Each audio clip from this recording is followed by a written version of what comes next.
யோவான் எழுதின சுவிசேஷம் 15வது அதிகாரம் 15வது வசனம். கடந்த வாரத்தில் நான் வாசித்த அதே பகுதியிலிருந்து நான் துவங்குவோம். யோவான் எழுதின சுவிசேஷம் 15வது அதிகாரம் 15வது வசனம். எல்லாரும் எடுத்துக்கொள்ளுங்க. யோவான் 15:15. நான் உங்களை ஊழியக்காரன் என்று சொல்கிறதில்லை. ஊழியக்காரன் தன் எஜமான் செய்கிறதை அறிய மாட்டான். நான் உங்களை சிநேகிதர் என்றேன், ஏனெனில் என் பிதாவிடத்தில் நான் கேள்விப்பட்ட எல்லாவற்றையும் உங்களுக்கு அறிவித்தேன். மீண்டும் இணைந்து வாசிக்கலாம். நான் உங்களை ஊழியக்காரன் என்று சொல்கிறதில்லை. ஊழியக்காரன் தன் எஜமான் செய்கிறதை அறிய மாட்டான். நான் உங்களை சிநேகிதர் என்றேன், ஏனெனில் என் பிதாவிடத்தில் நான் கேள்விப்பட்ட எல்லாவற்றையும் உங்களுக்கு அறிவித்தேன்.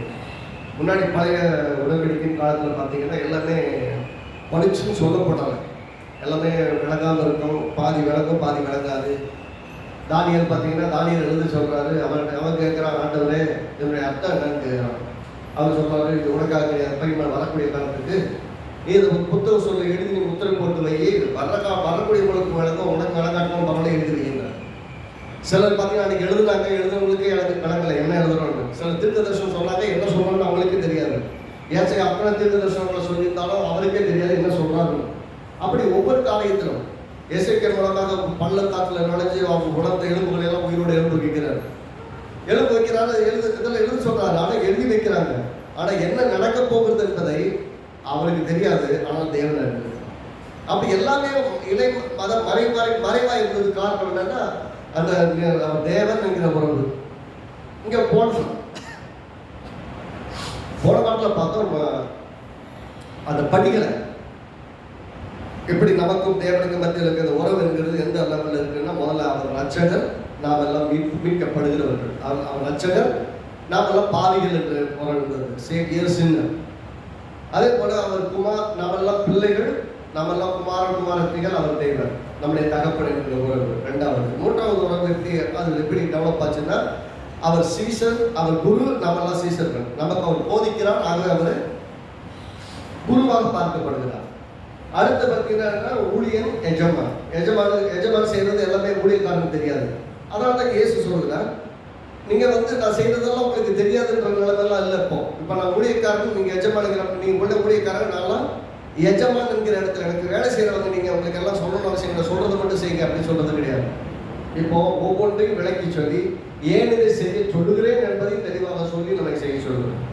அதனால தான் பார்த்தீங்கன்னா அடுத்த உறவு எப்படி நான் எல்லாத்துலேயுமே சொன்னேன். ரட்சகர்னா அவர் மேலிருந்து நம்ம தூக்கணும். பிதான்னா அவர் நம்மை நடத்துகிற, நம்மை போஷிக்கிற, நம்மை நடத்துகிற ஒரு தகப்பனாக தலைவராக இருக்கணும். அதே மாதிரி குருன்னா அவர் கீழே இருந்து அவர்கிட்ட கற்றுக்கொள்ளும்படி அவர் தலைவராக இருக்கணும், நம்ம சேவிக்கிறவங்களா இருக்கணும். அதே மாதிரி ஊழியன் எஜமான அவர் எஜமான், நம்ம ஊழியன். ஆனால் நண்பர்கள் சிநேகிதன்னு சொல்லியாச்சுன்னா அது என்ன வயசுன்னு கிடையாது, எல்லாரும் ஈக்குவல் ஆகிடலாம். அது ஈக்குவல் டு எவ்ரி ஒன். அப்படின்னா தேவனுக்கு நண்பர்கள் சொல்லக்கூடியது எவ்வளவு பெரிய பாக்கியம் பாரு. அவர் என்ன சொல்றாருன்னா, நான் என்ன மேல வச்சுக்கிட்டு உங்களெல்லாம் கீழே வைக்கல, நான் என்ன உங்களுக்கு ஈக்குவலா வைக்கிறோம். எப்படி உங்களுக்கு ஈக்குவலா வைக்கிறீங்க எப்படிங்க சொல்லுவீங்க அப்படின்னா, எபேசியர் 2 சொல்கிறது, அவர் ரட்சிக்கப்பட்ட அன்று நாளுக்கு உன்னதங்களில் அவரோடு கூட குமாரனோடு கூட பிதாவின் வலது பாசத்தில் அவரோடு உட்கார வைத்தார். அப்படின்னா அவர் எப்படி பார்க்கிறாருன்னா, sit together equally with Christ. கிறிஸ்துவோடு கூட உடல் சுதந்திரவாளிகள், உடன்பங்காளிகள் அப்படி எல்லாத்தையும் சொல்லும் போது ஈக்குவலா தான் பார்க்கிறார் தேவன். அப்படின்னா தேவனிடத்துல பட்சபாதமான பார்வையும் இல்லை, வித்தியாசப்படுத்தி பார்க்கக்கூடிய எண்ணமும் இல்லை. ஒரு காலம் இருந்தது. அப்போது நம்ம என்னைக்கு ஆண்டவராக இயேசு இடத்துல வந்து, ஆண்டவரே என்னுடைய வாழ்க்கை உங்கள்கிட்ட கொடுக்குறேன், நீர் எனக்கு ஆண்டவராக இருவன் என்னைக்கு கொடுக்கணுமோ அன்னைக்கு நம்மை ரட்சிக்கிறார். ரட்சித்த பின்பாக அவர் பிதாவாகிறார், நாம் பிள்ளைகள் ஆகிறோம். அவர் நமக்கு போதிக்கிறார், அவர் குருவாக இருக்கிறார், அவர் நமக்கு வழி நடத்துகிறார். அடுத்து அவர் எஜமானாக இருக்கிறார், அவர் நம்மை ஊழியக்காரனை அவருக்காக சேவிக்கிறோம்.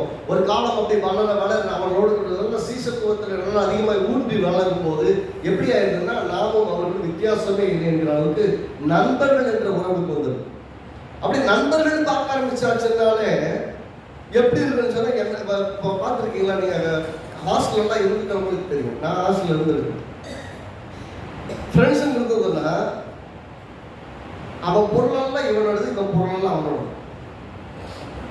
அவன் பாட்டுக்கு போட்டு போவான், என்ன எதுவும் கேட்க மாட்டான், சொல்லக்கூட மாட்டான், எடுத்துட்டு போயிடுவான், வச்சுக்குவான். அவன் பாட்டு எடுத்து யூஸ் பண்ணிட்டு இருப்பான். என்னடா கேடி இருக்கு காண இருந்ததை எடுத்து போட்டுக்கிட்ட பெண்ணடா அப்படின்னா அப்படி கவனம் போயிடுவான். திட்டமாட்டான். ஏன் திட்டமாட்டான்னு சொன்னா அவனுடைய உடைமைகள் எல்லாம் இவனுக்கு சொந்தம், இவனுடைய உடைமைகள் அவனுக்கு சொந்தம் மாதிரி ஆயிருக்கு. ஏன்னா ரெண்டு பேரும் அப்படி என்னன்னா நண்பர்களா இருப்பதனால பகிர்ந்தளிக்கிறதுல இருந்து எந்த விதமான மாற்று கருத்து கிடையாது, எந்த விதமான வித்தியாசம் கிடையாது. அந்த அளவுக்கு உறவு கொள்ளுகிறார்கள். ஆகவே நண்பர்கள் சொல்லியாச்சுன்னா அவருடைய ஆசீர்வாதமே வேற லெவல், அவருடைய உரிமை கொண்டாடுறதுல வேற லெவல். தேவனிடத்தில் நண்பர்களா இருந்து சிலரை பற்றி பார்க்க போறோம்.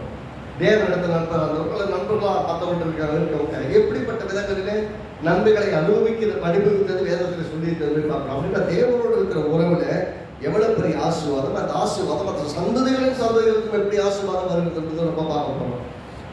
ஏசாயா தீர்க்கதரிசியின் புஸ்தகம் 41வது அதிகாரத்துக்கு திருப்பி கொள்வோம். ஏசாயா தீர்க்கதரிசியின் புஸ்தகம் 41. எல்லாரும் வேகமாக இன்னைக்கு நிறைய கொஞ்சம் வசனம் பார்க்க வேண்டியிருக்குது. ஏசாயா தீர்க்கதரிசியின் புஸ்தகம் 41வது அதிகாரம் 8வது வசனத்தை எல்லாரும் வாசிக்கலாமே. என் தாசனாகிய இஸ்ரவேலே, நான் தெரிந்து கொண்ட யாக்கோபே, என் சிநேகிதனான ஆபிரகாமின் சந்ததி. எப்படி அட்ரஸ் பண்றாரு இஸ்ரவேல் ஜனங்களுக்கு, அல்லது இஸ்ரவேல் ஜனங்கள்ல பல சந்ததிகளுக்கு அப்புறம் உள்ள மக்கள் எப்படி அட்ரஸ் பண்றாருன்னா, என் தாசனாகி இஸ்ரவேலே, நான் தெரிந்து கொண்ட யாக்கோபே, என் சிநேகிதனாகி ஆபிரகாமின் சந்ததி.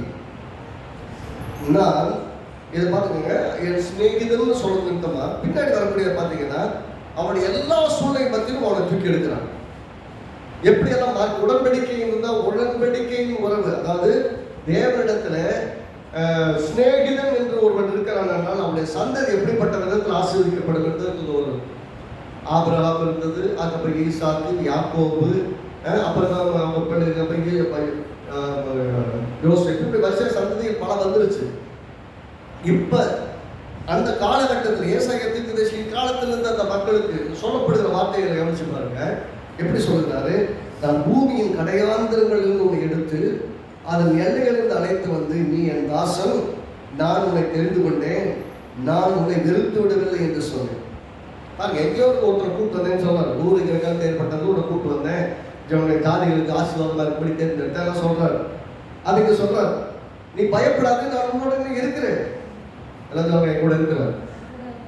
ஆமா, பயப்படாத, நான் உன்னோட இருக்கிறேன், திகையாதே, நான் உன் தேவன், நான் உன்னை பலப்படுத்தி உனக்கு சகாயம் பண்ணுவேன், நீதியின் வலது கரத்தினால் உன்னை.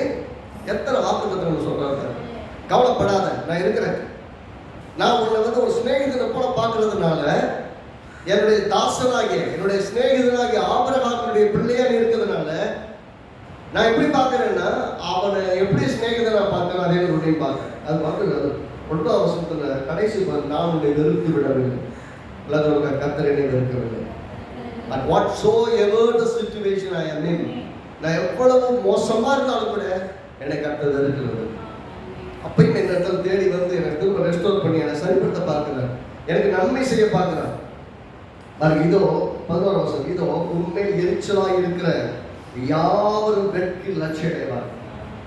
உங்களை பார்த்து நீங்க கடுக்கடும் பல்ல கடிச்சு இருக்கிறாங்களோ அவங்களாம் பார்த்தீங்கன்னா வெக்கமா, இவங்களை பார்த்தா நம்ம கோவப்பட்டோம், இவங்களை பார்த்தா நம்ம வெறுத்தோம், இவங்களை பார்த்தா நம்ம நடந்துக்கிட்டோம் அப்படின்னு உங்க முன்னாடி நீங்க நல்லா வாழ்க்கையில மாற மாற மாற உயர்றதை பார்க்கிறவங்களால வாயை விட்டு ஒன்றும் பேசவே முடியும். அந்த வார்த்தைகளெல்லாம் கேட்கும்போது அவங்களுக்கு என்ன சொல்றது, மனசெல்லாம் ஒரு மாதிரியா இருக்கும், தெரியாம பண்ணிட்டோம். 12ஆம் வசனம் பாருங்க, உன்னோட போராடினவர்களை கேடியும் காணாதிருப்பார்.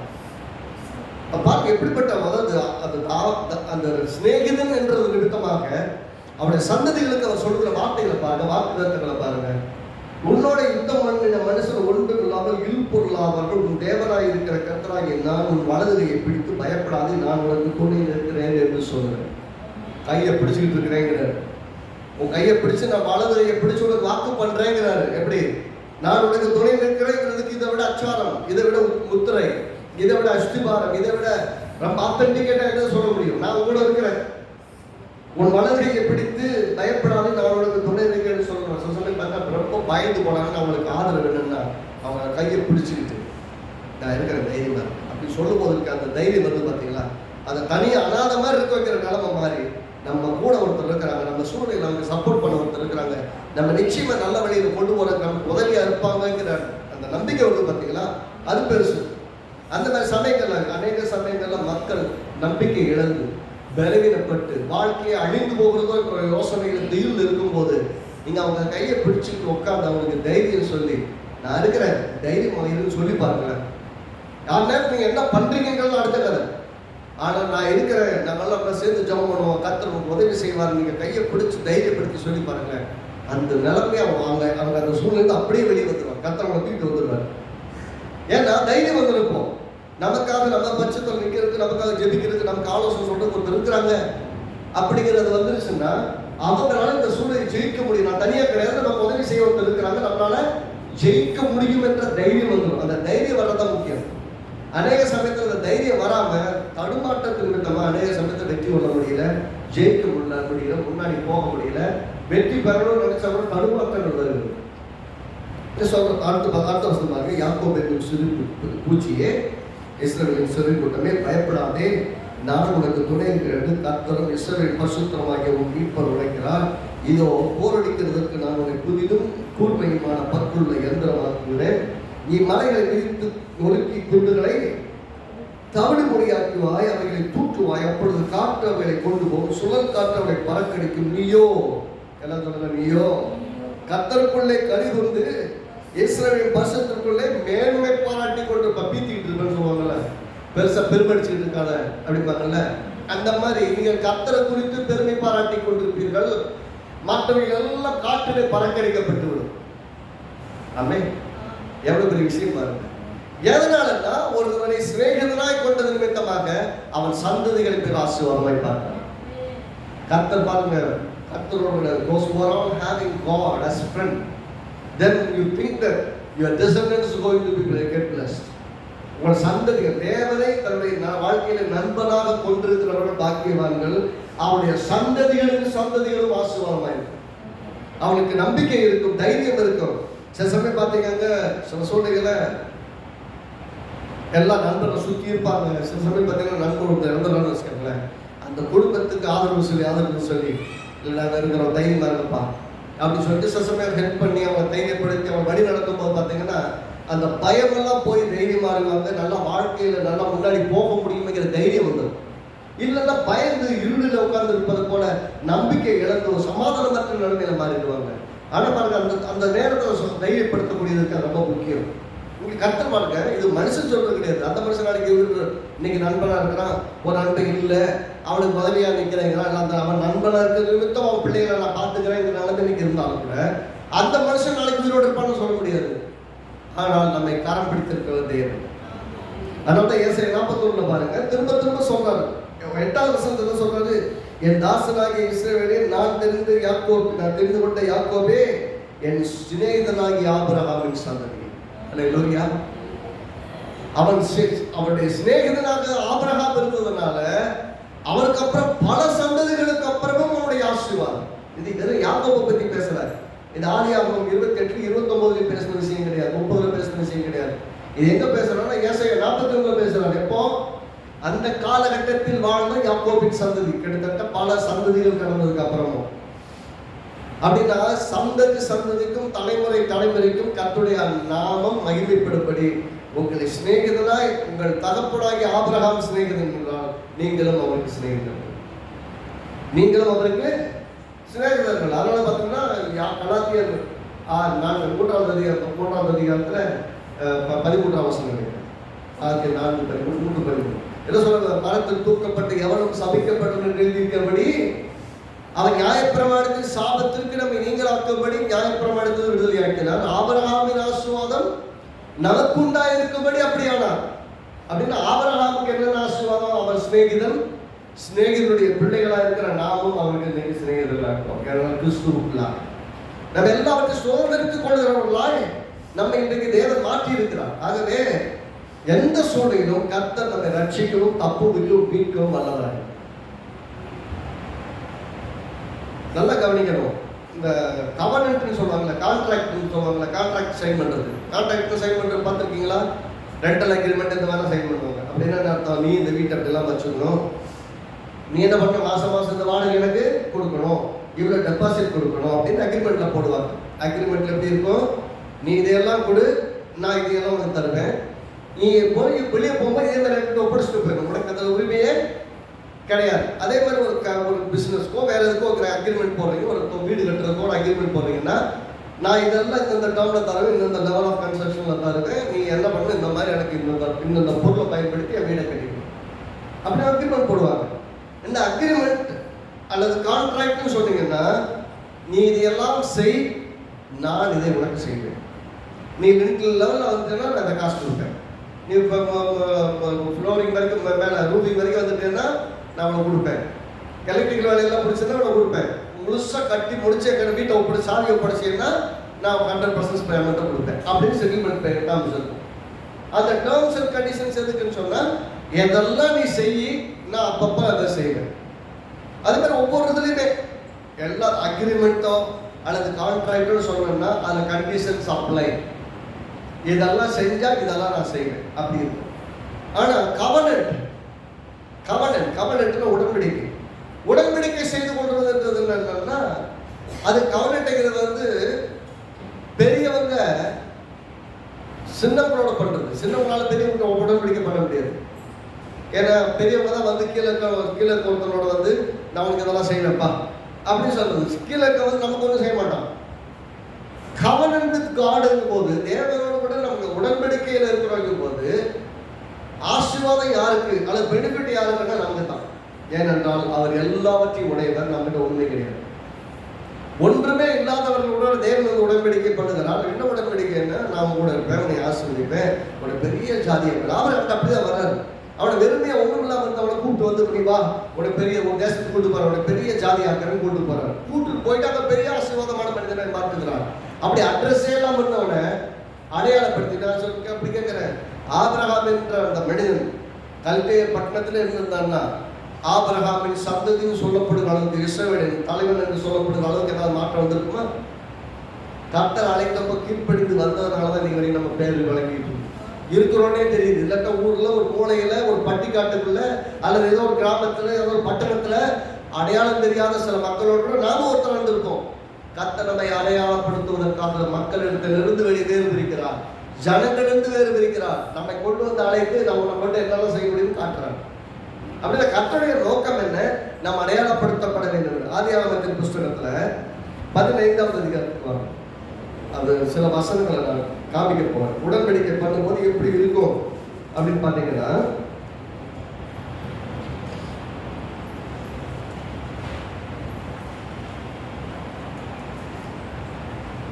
பதினைந்தாவது அதிகாரத்துல 6ஆம் வசனத்துல பாருங்க. அவன் கர்த்தரை விசுவாசித்தார், அவர் அவனுக்கு நீதியாக எண்ணினார். பின்னும் அவனை நோக்கி, என் தேசத்தை உனக்கு சுதந்திரமாக கொடுக்கும் பொருட்டு உன்னை ஊர் என்கிற கல்தேயருடைய பட்டணத்தை அழைத்து வந்த கர்த்தர் நானே என்றார். அதற்கு அவன், கர்த்தராகிய ஆண்டவரே, நான் அதை சுதந்திரத்துக் கொள்வேன் என்று எதனால் அறிவேன்? நல்ல கேள்வி. வந்துட்டேன்ப்பா, இதெல்லாம் நான் எனக்கு தருவீங்க, இருக்கு என்ன அடையாளம், எனக்கு என்ன எப்படி நான் எனக்கு தெரியும்? எனக்கு ஒண்ணுமே தெரியல. கூப்பிட்டு வந்தீங்க, இந்த தேசத்துக்கு வாழ்ந்தீங்க, வந்துட்டேன், இங்க இருக்கிறேன், உன்னை இந்த தேசத்தை சுதந்திரிக்க முடியாது தான் கூப்பிட்டு வந்திருக்கிறேன் அப்படின்னு அவன் சொல்றாரு. இவன் என்ன கேட்கிறான்? எதனால எனக்கு தெரியும் ஆண்டவரே அப்படின்னு கேட்கிறான். அதற்கு அவர் 3 வயது கிடாரியையும் 3 வயது கொண்ட வயது வெள்ளாட்டையும் 3 வயது ஆட்டுக்கடாவையும் 1 காட்டுப்புறாவையும் 1 புறா குஞ்சையும் என்னிடத்தில் கொண்டு வா என்றார். அவர் அவைகள் எல்லாவற்றையும் நம்மிடத்தில் கொண்டு வந்து அவைகளை நடுவாக தூண்டித்து துண்டங்களை ஒன்று கொண்டு எதிராக வைத்தார். பட்சிகளை அவன் துண்டிக்கவில்லை. பறவைகள் அது உடல் இறங்கின. அவைகளை ஆபிரகாம் துரத்தின. சூரியன் மஸ்து இருக்கும் போது ஆபிரகாமுக்கு 5 நித்திரை வந்தது. திகில் காரில் மூடிக்கொண்டது. அப்பொழுது ஆபிரகாம் ஒரு சந்ததியார் தன்னுடைய இல்லாத அந்நிய தேசத்திலே பரதேசிகளாக இருந்து அத்தேசத்தார் சேமிப்பார்கள் என்றும் அவர்களால் 400 வருஷம் பத்தப்படுவார்கள் என்றும் நிச்சயமாய் அறிய கடவாய். இவர்கள் சேவிக்கும் ஜாதிகளின் நியாயத்தை பின்பு மிகுந்த பொருளுடன் புறப்பட்டு வருவார்கள். நீ சமாதானத்தில் ஒரு பிதாக்களிடத்தில் சேருவாய், நல்ல முதிர்வையில் அடக்கம் பண்ணப்படுவாய். 4ஆம் தலைமுறையிலே அவர்கள் இடத்திற்கு திரும்ப வருவார்கள். ஏனென்றால் எம்மோருடைய அக்கிரமம் இன்னும் நிறைவாகவில்லை என்றார். சூரியன் அஸ்தமித்து காரில் உண்டான பின்பு இதோ புகைகிற சூளையும் அந்த துண்டங்களின் நடுவே நடந்து போக அக்கினி ஜுவாலையும் தோன்றின. அந்நாள் இதை கர்த்தர் ஆபிரகாமை உடன்படிக்கை பண்ணி எகிப்து எகிப்தின் நதி துவங்கி ஐப்பிராத்து நதி என்னும் பெரிய நதி மட்டும் கேனியரும் கெனிசியரும் காத்மேயரும் ஏத்தியரும் பெரிசியரும் ரெப்பாயிமரும் எமோரியரும் கானானியரும் கிர்காசியரும் எபூசியரும் என்பவர்கள் இருக்கிறதுனால இந்த தேசத்தை உன் சந்ததிக்கு கொடுத்தேன் என்றான். என்னன்னா, நீ எல்லாத்தையும் கொண்டு வா, துண்டிச்சு வை, அதன் மத்தியிலே தேவன் நடக்கிறான். நான் இதெல்லாம் செய்தேன், 3ஆம் தலைமுறையில் வந்து 4ஆம் தலைமுறை வந்து இந்த இடத்துல சுதந்திரிப்பாங்க அப்படின்னு சொல்லிட்டு அதை உறுதிப்படுத்துவதற்காக அந்த துண்டங்களின் நடுவே நடக்கிறார். அப்படின்னு என்ன அர்த்தம்னா, அந்த துண்டங்களின் நடுவே நடக்கிற கர்த்தருடைய மகிமை என்ன சொல்லுகிறதுன்னா, தேவன் தன் பேரில் தானே வந்து சத்தியம் பண்ணி இந்த தேசத்தை உனக்கு கொடுப்பேன்பா. அவரை பொறுத்த வரைக்கும் நல்லா கவனிக்கணும். அந்த அந்த வசனத்தை பாருங்க, 21ஆம் வசனத்தை கடைசி பகுதி பாருங்க. இந்த தேசத்தை உன் சந்ததிக்கு, எல்லாம் சத்தமா சொல்றேன், இந்த தேசத்தை உன் சந்ததிக்கு கொடுத்தேன். When covenant happened, the distribution already happened. என்னைக்கு உடன்படிக்கை நடக்குது அன்னைக்கே கொடுத்து முடிச்சாச்சு. இப்ப என்ன யார் வேலை? இந்த 4ஆவது தலைமுறை வந்து விசுவாசத்தோட அந்த இடத்த எடுத்துக்கணும். அது என்னது? கடவுள் எனக்கு கொடுத்துட்டாரு. பிரச்சனைங்க, விசுவாசிகள் மத்தியில் இருக்கிற பிரச்சனை பெரும்பாலும் என்னன்னா, எனக்கு கர்த்தர் கொடுத்துட்டாருங்கிற அறிவே இருக்குது இல்லை. அதனால என்ன நினைக்கிறாங்கன்னா, இனிமேல் தான் எல்லாம் வரணும். கர்த்தர் கொடுத்ததை நீங்கள் சுதந்திரித்துக் கொண்டிருக்கிறீர்கள், சுதந்திரித்துக் கொள்ள அழைத்திருக்கிறீர்கள். ஆகவே நீங்கள் சுதந்திரவாதிகள் என்பதை மறக்கக்கூடாது. அதனால சொல்றாரு, துண்டங்களின் நடுவே நடந்து போகிற இந்த கர்த்தருடைய மகிமையும் அக்கினியும் என்ன சொல்லுகிறது? இந்த துண்டங்களின் நடுவே நடந்து போனேன்ல, நான் உனக்கு சொன்னதை செய்யாவிட்டால் எனக்கு இப்படிப்பட்ட காரியத்தை செய்யலாம் அப்படின்னு அதான் கவர்னட்.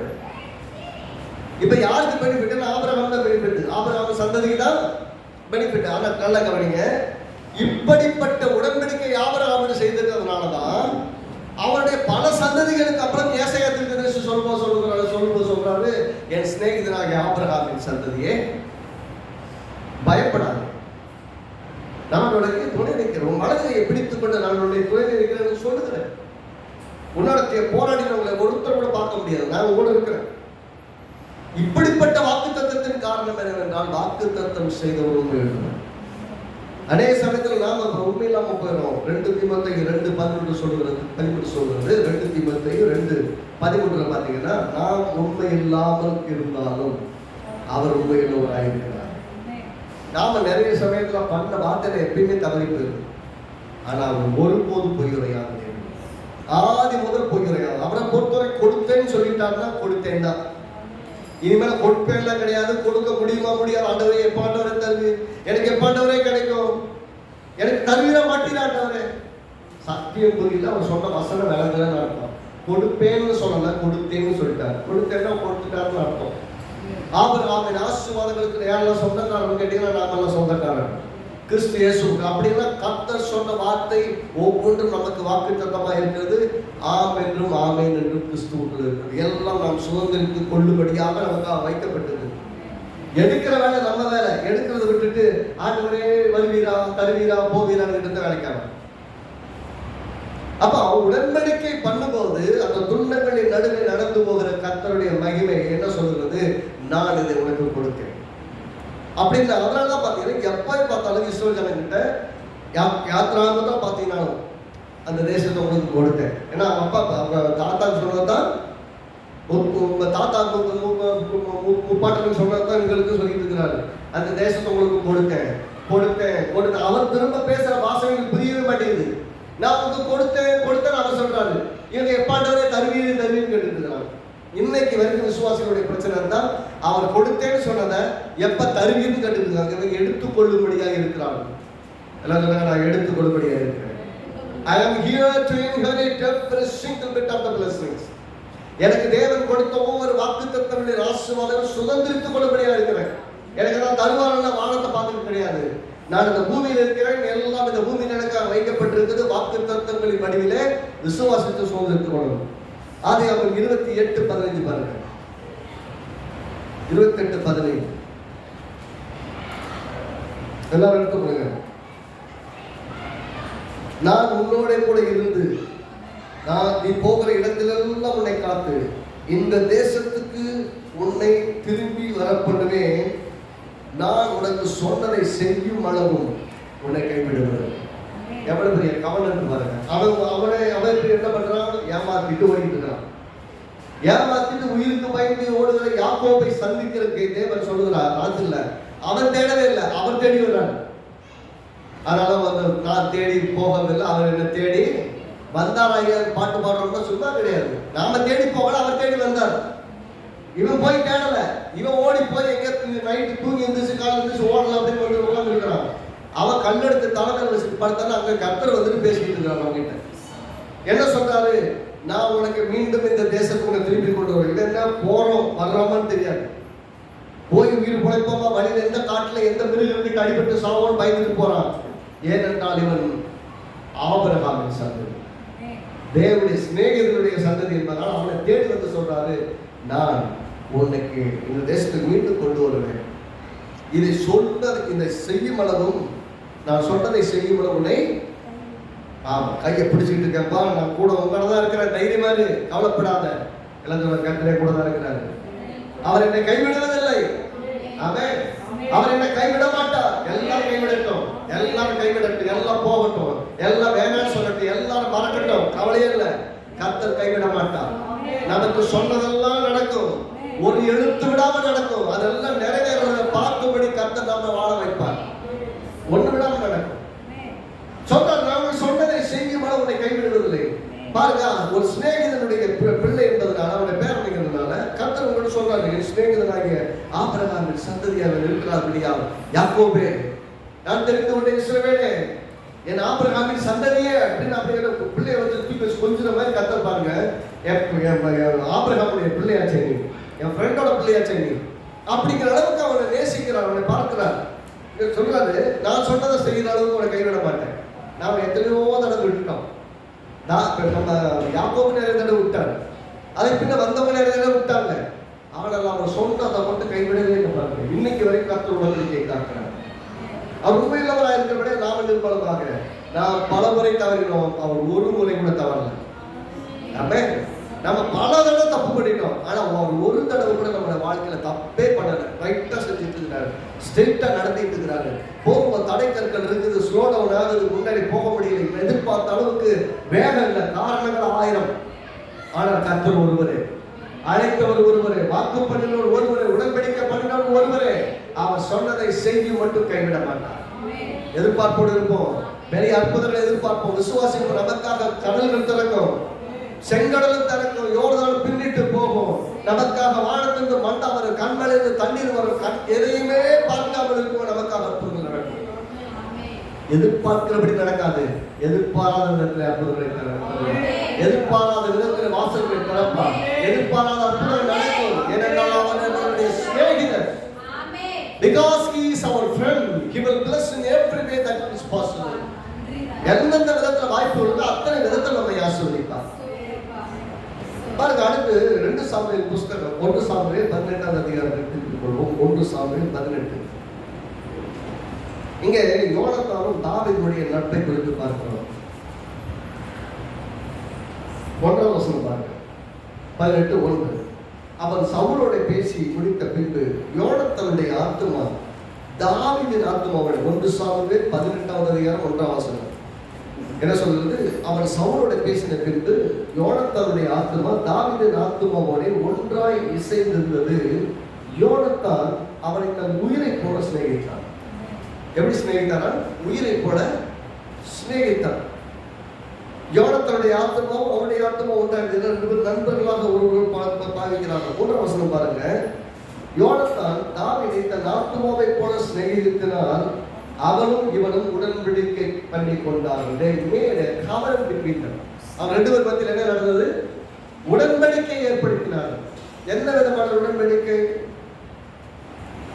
2 பேர் மத்தியில் என்ன உடன்படிக்கை செய்யணும் சொன்ன. உடன்படிக்கை செய்யும் போது யாருக்கு பெஸ்ட் அப்படின்னு பாத்தீங்கன்னா, 2 பேரும் உன்னுடையதெல்லாம் என்னுடையது, என்னுடையதெல்லாம் உன்னுடையது அப்படின்னு ஒருத்தருக்கு ஒருத்தர் பார்த்தா தன் உண்டவைகள் பாருங்க. 4ஆம் வசனம் பாருங்க, யோனத்தான் தான் போர்த்து கொண்டிருந்த சால்வையை கழற்றி, ஏன்னா அவன் ராஜா வீட்டு பிள்ளை, ராஜா வீட்டு பிள்ளை அந்த வீட்டில் அந்த தேசத்தில் இருக்கிற இன்னொருத்தங்கிட்ட, அதாவது நண்பன் கிட்ட, தாவீது கிட்ட யோனத்தான் எப்படி நடந்துக்கிறான்? யோனத்தான் தான் போர்த்து கொண்டிருந்த சால்வையை கழற்றி அதையும் தன் வஸ்திரத்தையும் தன் பட்டயத்தையும் தன் வில்லையும் தன் கட்சியும் கூட தாவீதுக்கு கொடுத்தான். அப்படின்னா அவன் கிட்ட இருந்த எல்லாத்தையும் கழட்டி அவனுக்கு கொடுத்துட்டான். ஒரு ராஜாவா இருந்தவன் ராஜாவுக்குரிய ஸ்தானத்துல இருந்தால் அவங்க இருக்கிற எல்லாத்தையும் கழட்டி யார் கொடுத்துட்டான் சொல்லுவாங்க. அவங்க என்னெல்லாம் போட்டுருப்பாங்க யோசிச்சு பாருங்க.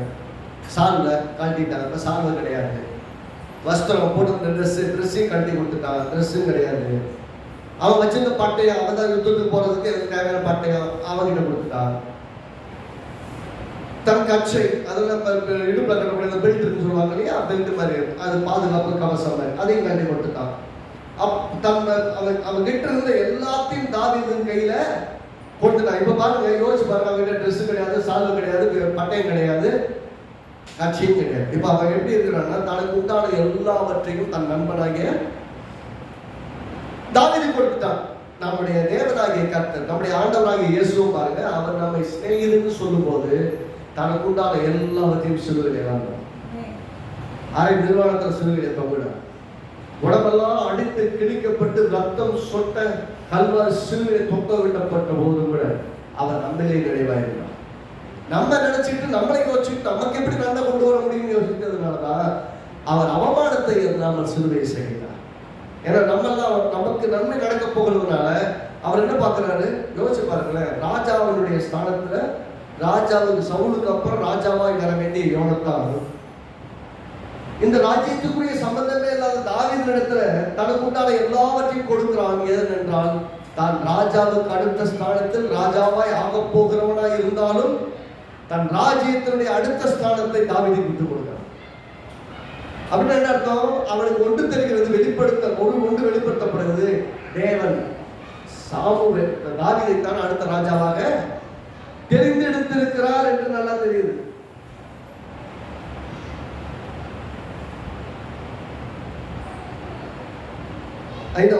தாவீது சவுல் அனுப்புகிற எவ்விடத்தில் போய் புத்தியில காரியத்தை நடத்தினான். சவுல் அவனை யுத்த மனுஷன் அதிகாரிக்கிறான். அவன் எல்லா ஜனத்தின் கண்களுக்கும் சவுலின் ஊழியக்காரர்களுக்கு பிரியமாய் இருந்தான் அப்படின்னு சொல்லுது. எல்லாருக்கு முன்னாடியும் ரொம்ப சிறப்பாய் அவன் செய்து கொண்டு வந்தான். 23வது வசனம், 23வது அதிகாரம் 16வது வசனம், 23. இங்க இன்னும் கொஞ்சம் அதுக்கப்புறம் சில காலங்களுக்கு அப்புறம் இன்னும் தெளிவா சில காரியங்களை சொல்லுவார். அப்பா கொல்ல பார்த்துட்டு இருக்காரு தாவீத. ஆனால் அந்த நிலைமையில கூட இவனை காப்பாற்றுறதுக்காக எல்லாம் முயற்சி எடுத்துட்டு இருக்காரு. அப்போ 16வது வசனம், அதான் 1 சாமுவேல் 23:16. அப்பொழுது சவுலின் குமாரனாகிய யோனத்தான் எடுத்து காட்டில் இருக்கிற தாவீதிடத்திற்கு போய் தேவனுக்குள் அவன் கையை திடப்படுத்தி கையை பிடிச்சு தைரியமா சொல்லி எல்லாம் சொல்லுங்க, கையை பிடிச்சு. அதனால ஆண்டவர் அப்பப்போ பேசும்போதெல்லாம் கையை பிடித்து வர கையை பிடித்து அப்படின்னு அர்த்தம். கையை பிடிக்கிறேன்னு நான் அர்த்தம், நான் இருக்கிற தைரியமா இருக்கு, நான் கூட இருக்கிறேன், ஐ am with you அப்படின்னு அஷ்யூர் பண்றது. கையை பிடித்து பயப்படாதே அப்படின்னு சொல்லிட்டு திடப்படுத்தி, நீ பயப்பட வேண்டாம், என் தகப்பனாகி சவுலின் கை உண்மை கண்டுபிடிக்க மாட்டார், நீ இஸ்ரவேலின் ராஜாவா இருப்பீர். என்ன சொல்ல பாருங்க, தான் ஃப்ரெண்டு தெரியும், தான் ஃப்ரெண்டை நேசிக்கிறான், சொல்றான் நீ அடுத்தது நீ தான் ராஜாவா இருப்ப, ராஜாவா இருப்பாய், அப்பொழுது நான் உனக்கு 2வதா இருப்பேன்.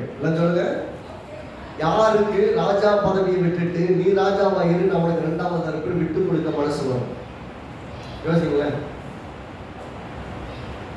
யோசேப்புடைய காலத்துல கூட அந்த ராஜா என்ன சொன்னாரு, சிங்காசனத்துல மட்டும் நான் பெரிய ஆளு, நீ எல்லாத்தையும் பார்த்துக்கோ, நான் ராஜா நீ மந்திரி, நீ தான் பிரம்ம மந்திரி, நீ எல்லாத்தையும் செய்ய, நான் பேருக்கு நான் சீட்ல உட்காந்துருப்பேன் அப்படின்னு சொல்லி அப்ப கூட சீட்டை விட்டு கொடுக்கலாம், வேலையெல்லாம் நீ செய்ய, நான் தான் சீட்ல இருப்பேன்.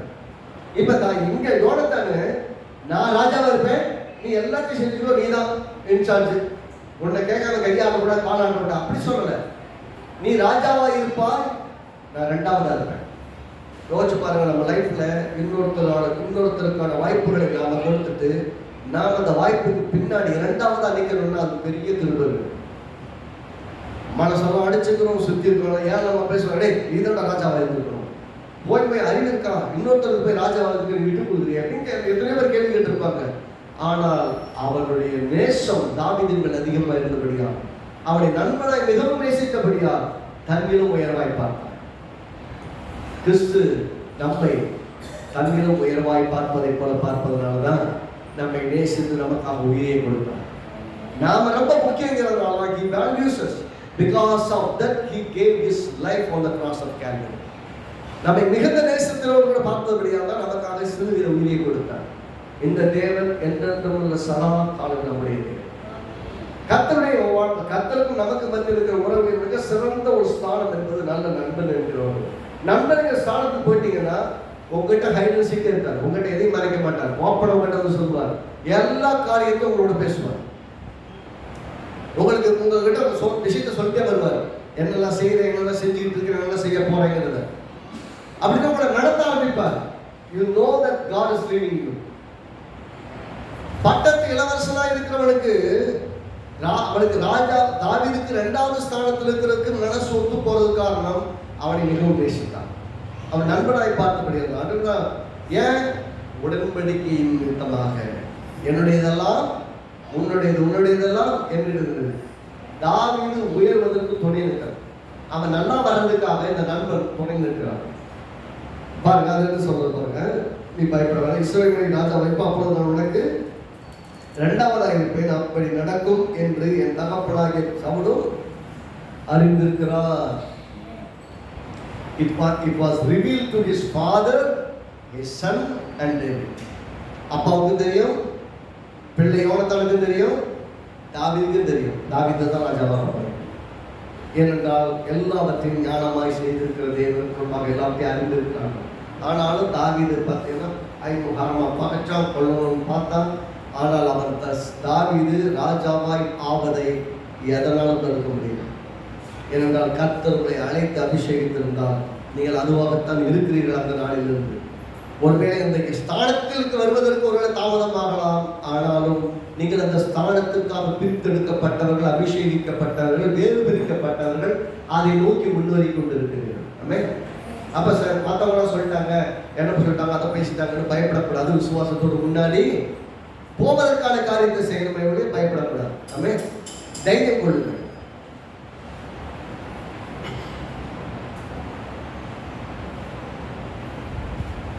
மத்தேயு சுவிசேஷம்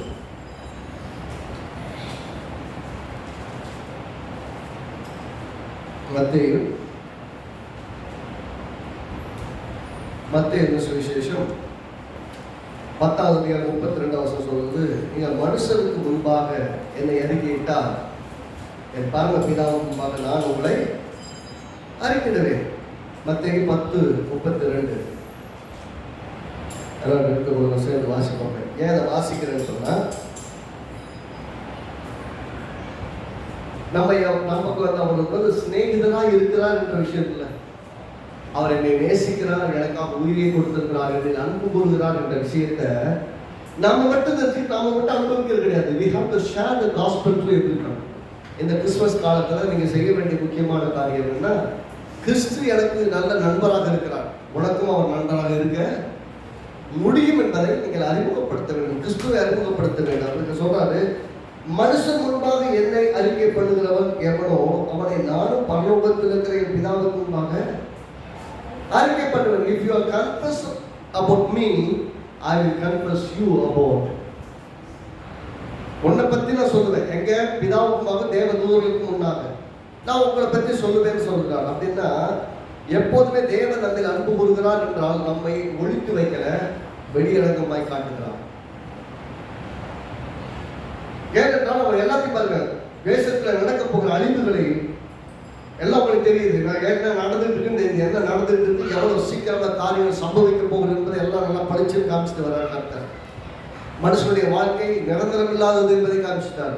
இந்த கொரோனா எல்லாருமே காமிச்சிருச்சு. கோடி கோடியா பணம் வச்சிருக்கணும் ஒண்ணுதான், எல்லாரும் ஒண்ணுதான். இந்த வியாதிக்கு முன்னாடி அவனுடைய சொந்த பெறலும் ஞானமும் எல்லாம் ஒண்ணு செய்ய முடியலைங்கிறத காமிச்சிட்டார் கர்த்தர்.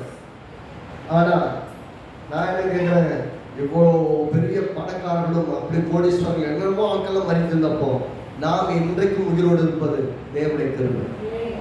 அந்த கிருபையினால்தான் வாழ்ந்து கொண்டிருக்கிறோம். ஏனென்றால் நம்மை இன்னும் வாழ வைப்பதில் நோக்கமும் இருக்கிறது. அந்த நோக்கத்தை நிறைவேற்றற்காக வாழ வச்சிருக்கிறார். ஆகவே ஒவ்வொரு நாளும் it is counted as a blessing. இன்னைக்கு உயிரோட காலையில சீக்கிரமா பிளஸிங், நாளைக்கு இருந்து இல்லையா அதுவும் பிளஸிங். ஏனென்றால் அங்க அவரோட இருக்க இருந்தா அவருக்காக வாழ போறோம், போனா அங்க அவரோட வாழ போறோம். இங்க இருந்தா இந்த பூமியில வாழ போறோம், இல்லைன்னா அங்க போய் வாழ போறோம். ஆக மொத்தம் நம்முடைய வாழ்க்கை தொடரும். இங்க என்னன்னா அங்க பிகினிங். இங்க காலையில பிகினிங்கன்னா அன்னைக்கு சாமிக்கு இந்த வாழ்க்கையில 8 வரைக்கும் அப்படி சந்தோஷமா செய்ய வேண்டிய வேலையை செஞ்சுட்டு போக வேண்டியதான். தேவன் நம்மளை நண்பர்களாய் பார்க்கும்போது ஆதியாகமத்தின் புஸ்தகம் பாருங்க 18ல லோத்து வாழ்ந்த ஒரு தேசத்தின் பகுதி அழிக்கிறதுக்காக தேவதூதர்கள் போறாங்க. அப்ப போறதுக்கு முன்னாடி பாருங்க 18வது அதிகாரம் 17வது வசனம்.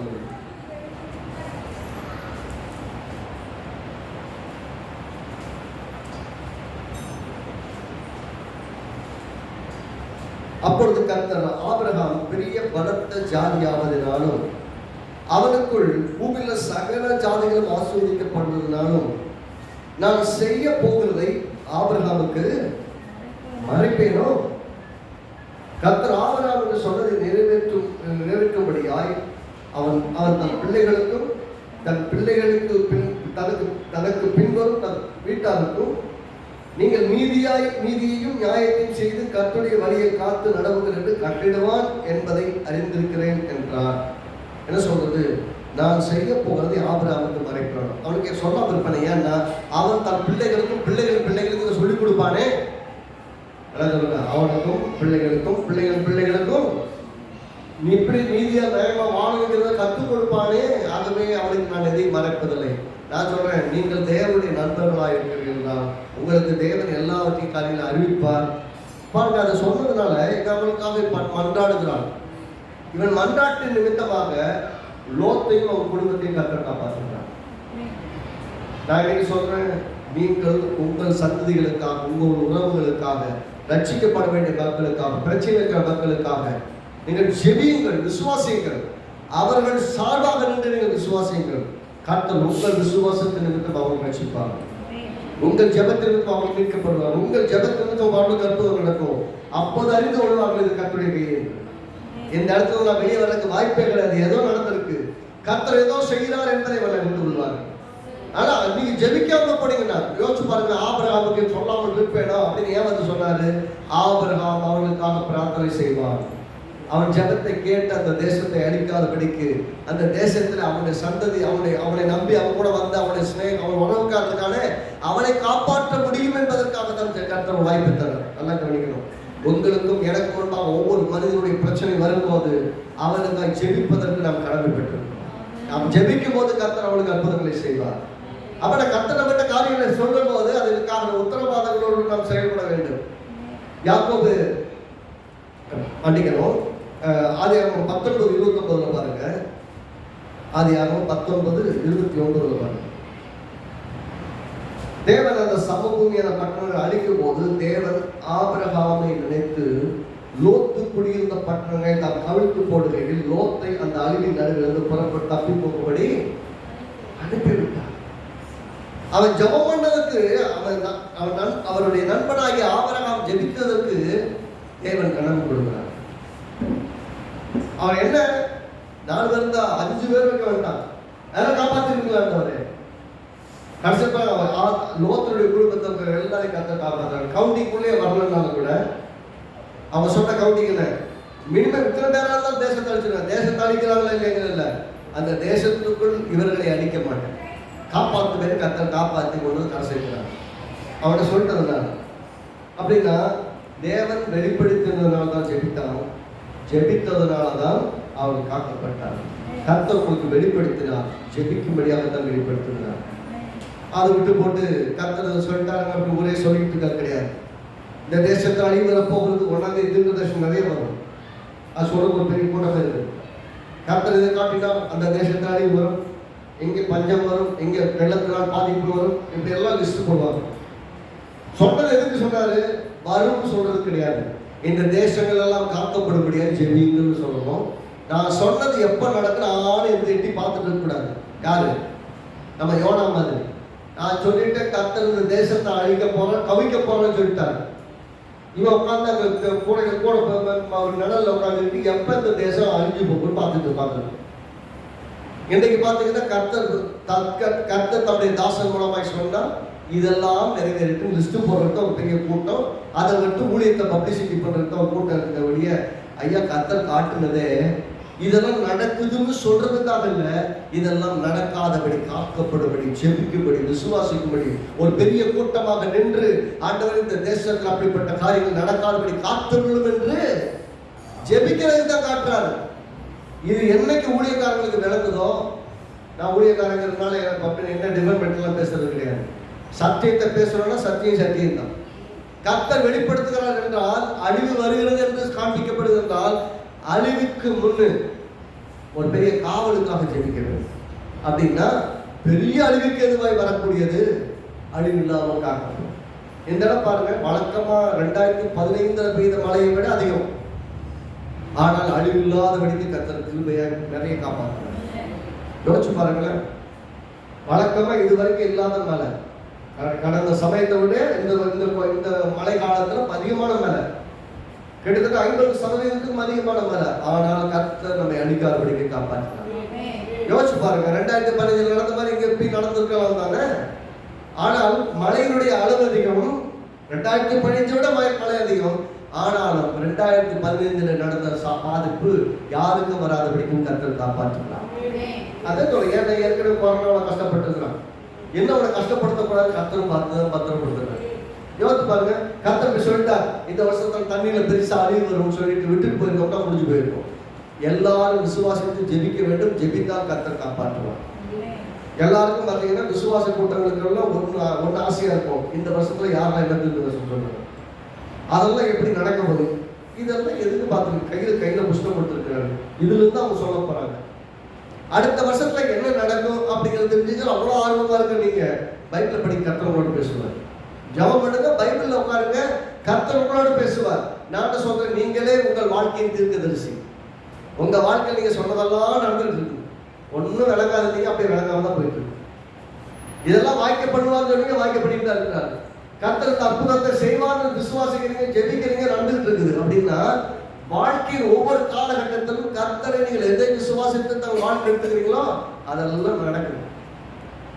அப்படின்னா வாழ்க்கையினுடைய தேவைகள் ஒவ்வொரு காலத்திலும் இதெல்லாம் எனக்கு நடக்கும், இதெல்லாம் செய்யணுங்கிறதுக்காக ஆபிரகாம் சொன்ன உடனே சரி நம்ம பண்ணிட்டு போட்டாண்டவரை விட்டு போகல, ஜெபம் பண்றாரு. ஜெபம் பண்றது நிமித்தமாக அந்த பட்டணம் அழிஞ்சாலும் அந்த பட்டணத்தில் நம்முடைய உறவுக்காரனாகிய லோத்தும் அவருடைய குடும்பம் காக்கணும். கர்த்தர் இப்போதும் காக்கிற வேலையில் தான் இருக்கிறாரு. நம்மை காப்பதற்காக விண்ணப்பிக்க வேண்டியாக நம்மை வைத்திருக்கிறார். இந்த வருஷத்துல எப்படிப்பட்ட சூழல்ல போனங்கிறது இல்லை, கர்த்தர் நம்ம எடுப்பித்து கட்டுறேன்னு சொல்லியிருந்தாரு. எத்தனை பேர் அதை விசுவாசித்து குதிரைகளோடு ஓடுறதுக்கு ரெடி ஆகிட்டாங்க பார்த்தா நிறைய பேர் ஓடி போயிட்டாங்க. என்ன பலன் இல்லை, பிரஷரை தாங்குற அளவுக்கு மனப்பக்குவம் இல்லை, பிரஷரை தாங்கி அதை பற்றி நின்று முன்னாடி போகணுங்கிற வைராக்கியம் இல்லாதவர்கள் சொந்து போயிட்டாங்க. கர்த்தர் வரும் தெரியும். அது யோசிச்சு பாருங்க, இந்த வருஷத்துல எத்தனை பிரச்சனைகள் செஞ்சாங்க. நம்ம பலனுக்கு மிஞ்சின சோதனை, பலனுக்கு மிஞ்சின சவால்கள், பலனுக்கும் நம்முடைய மன எண்ணங்களுக்கும் மேலான போராட்டங்கள், யோசித்து பார்க்க முடியாத காரியங்கள். ஆனால் இன்னைக்கு உயிரோடு நிற்கிறோம் அப்படின்னா அவருடைய கிருபை. நம்ம சொந்த பலத்தில் நிற்க முடியாது. கர்த்தர் சொல்லிட்டாரு, கர்த்தரோட சொன்னா அது நடக்கும். நான் பார்த்துட்டு தான் இருக்கிறேன். கர்த்தருடைய வார்த்தை ஒன்று வருதுன்னா நம்ம சபையில கர்த்தருடைய வார்த்தையை சொல்றாருன்னா ஐயோ கர்த்தர் பேசிட்டாரு, நான் கர்த்தர் கூட பேசுறாரு, திருக்கத்தை சொல்லிட்டாரு. அப்படிலாம் கிடையாது. நம்ம ஆயத்தப்படுத்துகிறார். வருஷத்துக்கு 1ஆம் தேதி கர்த்தர் சொன்னார், குதிரைகளோட ரதங்களோட ஓட வேண்டிய ஆளு நீ. இப்பயே மூச்சு வாங்க, இப்படி மக்களோட போகும்போது மூச்சு வாங்க சொன்னா குதிரைகளோட எப்படி ஓட போறேன்? சமாதானமான இடத்துல தான் இருப்பேன், மற்ற இடத்துல இருக்க மாட்டேன், போராட்டமான இடத்துல இருக்க மாட்டேன்னா யோர்தான் பிரவாகிக்கு வரும்போது என்ன பண்ண போறேன்? கர்த்தர் கேட்டாரு. அதே நேரத்தில் உன்னை எடுத்துட்டு கட்டுவேன்னு சொன்னார். இப்படிப்பட்ட நிலைமையில வாழ்வதற்காக உன்னை எடுத்துட்டு கட்டுவேன்னு சொன்னார். கட்டப்பட்டவங்க வாழ்ந்துட்டு இருக்கிறாங்க, முன்னேறி போயிட்டு இருக்கிறாங்க. கட்டப்படுவதற்கு அர்ப்பணிக்காதவர்கள் இன்னைக்கு தடுமாறிட்டு இருக்காங்க, பயந்துட்டு இருக்கிறாங்க, ஓடி ஒழிஞ்சிட்டு இருக்கிறாங்க, காரணமே இல்லாமல் பதுங்கி கொண்டிருக்கிறாங்க. என்னால முடியவே முடியலன்னு ஓடி ஒழிந்து கொண்டவர்கள் இருக்கிறாங்க. யோசிச்சு பாருங்க, இதே ஆரம்பத்தில் எப்படி இருந்தாங்க, இன்னைக்கு எப்படி இருக்காங்க பாருங்க. இந்த சர்ச்சையிலே அதைத்தான் சொல்ல வரேன். பிரச்சனைகள் இருக்குது, போராட்டங்கள் இருக்குது. வாழவும் ஜெயிக்கவும் முன்னேறி போகவும் விசுவாசியாதவர்கள் தடுப்படுறாங்க. விசுவாசிக்கு முன்னாடி போயிட்டு தான் இருக்கிறாங்க. ரொம்ப எளிமையா சொல்லணும்னா we cannot be stopped. நம்ம முன்னேற்றத்தை எதுவும் தடுக்க முடியாது. நாம முன்னாடி தான் போயிட்டு இருப்போம். we keep progressing. அதனால எத்தனை பேர் இருக்கட்டும், எத்தனை பேர் என்ன சொல்லட்டும், எத்தனை பேர் சாபம் விடட்டும், எத்தனை பேர் நம்ம விட்டு தப்பான வார்த்தையை சொல்லட்டும், தப்பான விதத்தில் பேசட்டும், லீஸ்ட் பாது நம்ம இழைத்த உண்மை இல்லை. அவரை மட்டும் பார்த்துட்டு போயிட்டே இருக்க வேண்டியதான். யாரை பற்றியும் எவரை பற்றியும் எதுக்கு நம்ம கவலைப்பட வேண்டியது, யோசிக்க வேண்டியது, பேச வேண்டியது கிடையாது. பேசுறவங்க பேசிட்டு தான் இருப்பாங்க, சொல்றவங்க சொல்லிட்டு தான் இருப்பாங்க, செய்யறவங்க செஞ்சுட்டு தான் இருப்பாங்க, பிரச்சனை கொடுத்து முடிச்சுட்டு தான் இருப்பாங்க. விசுவாசிக்கிறவன் பார்க்கலாம். என்ன விசுவாசிக்கிறவன்? ஆமா. If you are a believer, you should not be afraid. பயப்படக்கூடாது. தைரியமா போகணும், முன்னாடி போகணும், வெற்றி கொண்டுகிட்டே இருக்கணுமே ஒழிய விட்டுட்டு ஓடி போய்ட்டு இருக்க வேண்டும். ஆகவே எல்லா காலகட்டத்திலும் எல்லா சூழ்நிலையிலும் விசுவாசத்தை உறுதியாய் பெற்றுக் கொள்ளுங்கள். கர்த்தர் நம்ம இன்னைக்கு நேசிக்கிறார், இப்போ மட்டும் எப்பவும் நேசிக்கிறார். அதுக்கு என்ன புஸ்தகம் 12ஆம் அதிகாரம் 6வது வசனத்திலிருந்து 8வது வசனம் வரைக்கும் பேரல்ல சுருக்கத்தை மட்டும் சொல்லணும். 12 6லிருந்து 8 வரைக்கும் உள்ள வசனங்கள்ல பார்த்தீங்கன்னா அன்னைக்கு வாக்குவாதம் வருது. ஆரோனுக்கும் மீரியாமுக்கும் மத்தியில என்ன மோசையோட தான் கர்த்தர் பேசுறாங்க, எங்களோட தான் பேசுறாங்க, நாங்களும் தான் தீர்க்க பேசுங்க, எங்க மூலமா தான் கர்த்தர் பேசுறாரு. அப்புறம் என்ன நீ அவனை மட்டும் ரொம்ப ஸ்பெஷலா பாக்குறான்னு கர்த்தர் கோவம் வந்துருது. கர்த்தர் கோவம் வந்து அவன் வந்து பேசுறாரு. எப்ப நான் தீர்க்கதரிசி ஒருத்தர் இருந்தா அவன் சொப்பனத்துல தரிசனத்தை வந்து நான் பேசுவேன். எப்படி பேசுவாரா? ஒருத்தர் தீர்க்க தரிசனையா இருக்கிறான்னா அவன்கிட்ட நான் சொப்பனத்துல வந்து பேசுவேன் அல்லது தரிசனத்துல வந்து பேசுவேன். ஆனால் என் தாசராகிய யாக்கோபு மோசே எங்கும் உண்மை உள்ளவன், என் வீட்டில் எங்கேயும் உண்மை உள்ளவன், அவன்கிட்ட நான் முகமுகமா பேசுறேன். அவன் என்னுடைய சாயல், நான் யாரா இருக்கிறேன், எப்படி இருக்கிறேன்னு அவன் நல்லா பார்க்கறான். அவனை போல ஒரு சார்ந்த குணம் ஒருத்தனும் கிடையாது. ஆனால் நான் உங்ககிட்ட அப்படி பேசுறேன். நீங்க தீர்க்கதரிசின்னு சொல்றீங்களா, நீங்க தீர்க்கதரிசின்னா அதுக்கு மேலாக அவன் ஒரு நண்பனை போல அவன்கிட்ட கூப்பிட்டு அவனோட சரிசமமா உட்காந்து பேசிட்டு இருக்க. எங்க எல்லாரும் பயப்படுறாங்க. ஆனா அவங்ககிட்ட மேல மலையில வர சொல்லிட்டு முகமுகமா உட்காந்து பேசுறாரு. மன்னவங்களா என்ன சொல்றாங்க? தேவன் தேவன் நீங்க மட்டும் பேசுங்க, எங்கள்கிட்ட பேசணும். அவன் பேசுற சத்தத்தை எங்களால் கேட்க முடியல, எங்களுக்கு உயிருக்கு பயமா இருக்குங்கிறான். ஆனால் மோசே போய் சமாதானமா உட்காந்து பேசுறாரு. அதாவது என் தாசனாகிய மோசே என்னை வந்து நீங்க பார்க்குற மாதிரி உங்கள்கிட்ட தரிசனத்திலையும் சொப்பனத்திலையும் பேசுறேன், அப்படி பேசல. அவனை முகமுகமாய் பேசுகிறான். என் சாயலை காண்கிறான், இல்லை சாயலை காண்கிறான். ஒரு தடவை கேட்கிறான், உங்களை பார்க்கணும் ஆண்டவர் கேட்கிறான். கர்த்தாவை உங்களை பார்க்கணும். சரி நீ பார்க்கலாம், என்ன பண்ண? கண்மலை வெடிக்க வச்சு என் கையில நான் மூடுறேன், நான் கடந்து போனதாக பின்பகுதி இருப்பார். அப்ப பார்த்தா அப்பையும் அவரை பின்பகுதியை பார்க்கிறதுக்கு தேவன் உதவி செய்யணும். அவரை பார்த்துட்டு ஒருவர் இருக்க முடியாது. இவன் பெஸ்ட் பார்க்கறான். At least he can see how God is பார்க்கறான். நான் சொல்றேன், அவனுக்கு அவ்வளவு தூரம் நெருக்கத்தை காண்பிக்கிறான். அவனை எவ்வளவு நேசிக்கிறான். மற்றவங்க மாதிரி நீங்க கிடையாதுன்னு சொல்றான். அப்படின்னா இன்றைக்கு நான் சொல்றேன், உங்களுக்கு தன்னை எவ்வளவுக்கு அதிகமாக வெளிப்படுத்த முடியுமோ அவ்வளவுக்கு அதிகமாக வெளிப்படுத்துவார். ஏனென்றால் நீங்கள் கையினால் மூடி பின்பகுதியை பார்க்கிறவர்கள் அல்ல, பிதாவிடத்தில் முகமுகமாக போய் நின்று பேசுகிறவர்.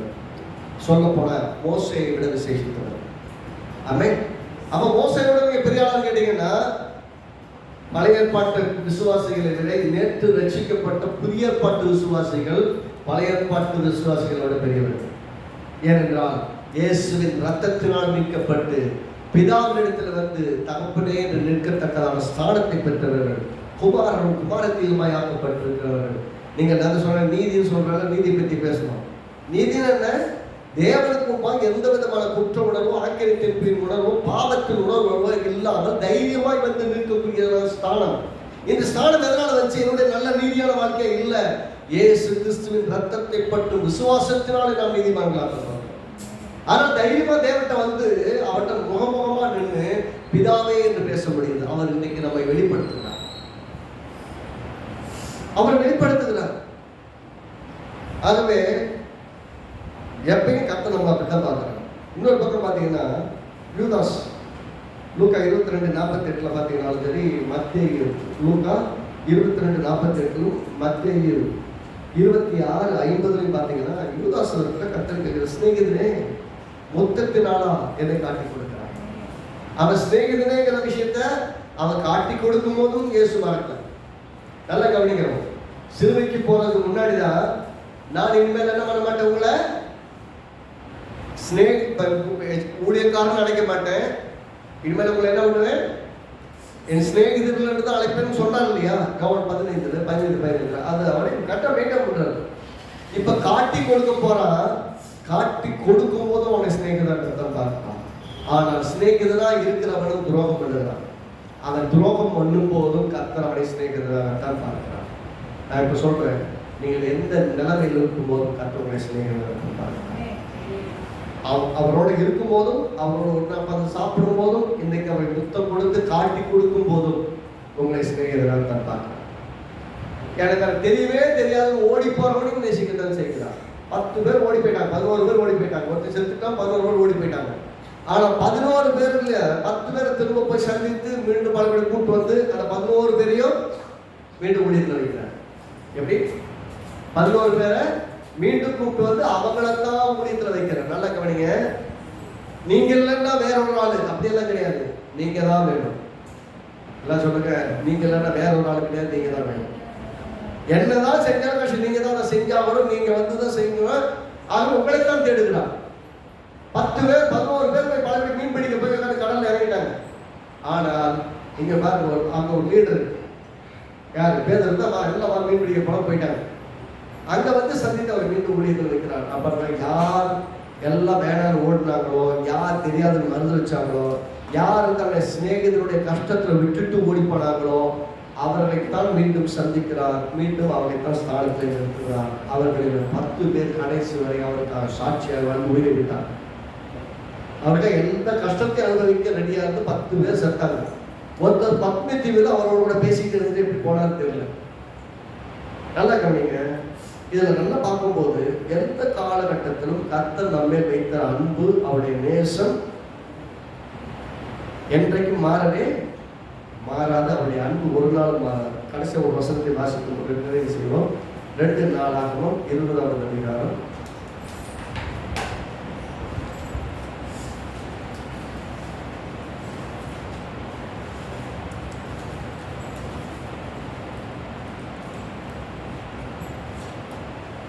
7வது வசனம். இதுல ஒரு கேள்வி கேட்கிற மாதிரி இருக்குது. 6வது வசனத்தும் வாசிங்கன்னா 7வது வசனம் மட்டும் வாசிக்கணும். எங்கள் தேவனாகிய நீ உங்களுடைய ஜனமாகிய இஸ்ரவேலுக்கு முன்பாக இந்த தேசத்து குடிகளை துரத்தி விட்டு இதை உங்களுடைய சிநேகிதனாகிய ஆபிரகாமுடைய சந்ததிக்கு என்றென்றைக்கும் கொடுக்கவில்லையா அப்படின்னு ஒரு கேள்வி கேட்கிறாரு. அவங்க கேட்கும்போது கூட எப்படி கேட்கிறாங்கன்னா, உங்களுடைய சிநேகிதனாகிய ஆபிரகாமின் சந்ததிக்கு நீங்க கொடுக்கலையா அப்படின்னு என்ன அர்த்தம்? உங்களுடைய சிநேகிதனுக்கு நீங்க கொடுத்ததை மறக்காதீங்கன்னு அர்த்தம். ஆமே, உங்களுடைய சிநேகிதனாகி ஆபிரகாமுக்கு கொடுத்ததை மறந்துட்டீங்களா அப்படின்னு கேட்கிறார். நான் இன்னைக்கு சொல்றேன், உங்களுக்கு கொடுத்ததை அவர் மறக்கிறது, நீங்களும் மறக்கக்கூடாது. ஆமே, அவர் உங்களுக்கு கொடுத்தாருங்கிற விஷயத்துல உங்களுக்கு மனதி வந்துருச்சுன்னா கஷ்டம். பாருங்க, அந்த பக்கம் ஆபிரகாமோட உடன்படிக்கப்படுகிறார். ஆபிரகாமை சிநேகிதனாய் பார்க்கிறார். அவருடைய சந்ததிகளுக்கு அப்புறமும் பல சந்ததிகளுக்கு அப்புறமும் சொல்கிறார், என் தாசனாகிய என் சிநேகிதனாகிய ஆபிரகாமின் சந்ததி, அவங்க உனக்காக என்னெல்லாம் பண்ணுவேன், உன் கையை பிடித்து பயப்படாது, நான் உனக்கு துணைக்கிறேன்னு சொல்லுகிறேன்னு. இந்த பக்கம் யோனத்தான் அவனோட உடன்படிக்கை பண்ணின நல்ல நண்பன் நிமித்தமாக, நண்பனாக இருக்கிற நிமித்தமாக தன்னுடைய ஸ்தானத்தை அவனுக்காக விட்டுக் கொடுக்கிறார். இயேசு நமக்காக அவருடைய ஸ்தானத்தை விட்டு இறங்கினார். எனக்கு அந்த ஸ்தானத்தை நமக்கு கொடுக்கும்படி நம்மை ராஜாக்களும் ஆசாரியர்களுமாய் மாற்றுவதற்காக. விண்ணப்பம் பார்த்தீங்கன்னா ஒவ்வொரு இடத்துலையும் அந்த நண்பர்கள் என்று வரும்போது அந்த நண்பனுக்காக முத்தம் கொடுத்து காட்டி கொடுக்கும் போதும் கூட அவனை நேசிக்கிறார். அவனை சிநேகிதமே என்றுதான் அப்படி அழைக்கிறார். விட்டுட்டு ஓடுவதற்கு பின்னாக மீண்டும் அவனை அழைத்து அவர்கள் சொன்ன வாக்கு தத்துவெல்லாம் நிறைவேற்றி மீண்டும் அவருடைய ஊழியத்தை ஸ்தாபிக்கிறார். அதுதான் நம்முடைய தேவனாகிய கர்த்தர். ஆமே, கர்த்தர் நல்லவர். அவரோடு இருக்கிற உறவு அவருக்கு மிகுந்த ஆசீர்வாதம். ஆகவே கர்த்தரோடு இருக்கிற உறவுகளை இன்னும் வளருங்கள். அவருடைய சிநேகிதர்களை உறவோடு கூட வாழ்வதில் நீங்கள் தீவிரப்படுங்கள். அப்போது இன்னும் உங்கள் அன்பு உறவு தேவனோடு மேன்மைப்படும். ஆமே, கர்த்தர் உங்களை ஆசீர்வதித்திருக்கிறார். ஸ்டே பேசும்.